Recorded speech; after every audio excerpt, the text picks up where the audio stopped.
Now I am going to explain about properties of discrete Fourier transform in that Parsvels theorem. So the Parsvels theorem states that summation n is equal to minus infinity to infinity x1 of n, x2 of conjugate of n, which is equal to 1 by 2 pi j integral x1 of k, x2 conjugate of k into dk. Okay, so this is the Parsvels theorem. Okay, so in that x1 of k is equal to summation n is equal to minus infinity to infinity x1 of n e power minus j 2 pi kn by n. Now x2 of n is equal to what?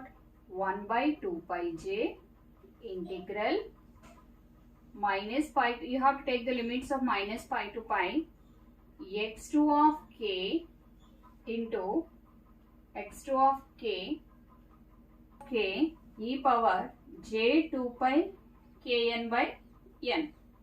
So this is x2 of n. So this equation is, keep it as equation 1. Okay, so from equation 1,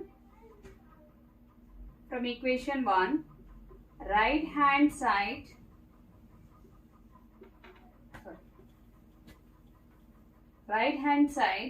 of equation 1, that is what?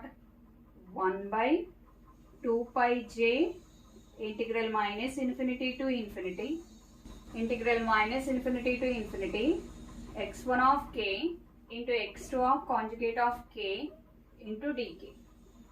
So here what is x1 of k? x1 of k value is this one.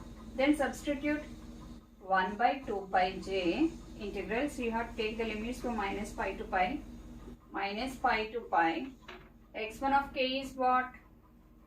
Summation n is equal to minus infinity to infinity x1 of n e power minus j 2 pi kn by n, okay, into x2 conjugate of k into dk.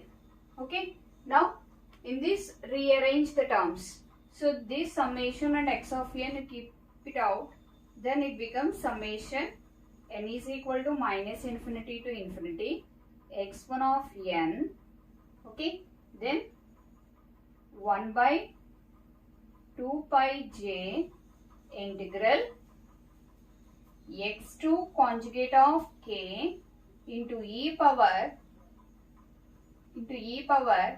minus j 2 pi kn by n into dk. Okay, so this is summation n is equal to minus infinity to infinity x1 of n. What is this value? This is x2 conjugate of n. Okay, now 1 by 2 pi j integral minus pi to pi. So you have to take the limits minus infinity to infinity or pi to pi. x1 of k and x2 conjugate of k dk, which is equal to summation n is equal to minus infinity to infinity x1 of n into x2 of conjugate of n. Okay, so this is the Parsvels theorem.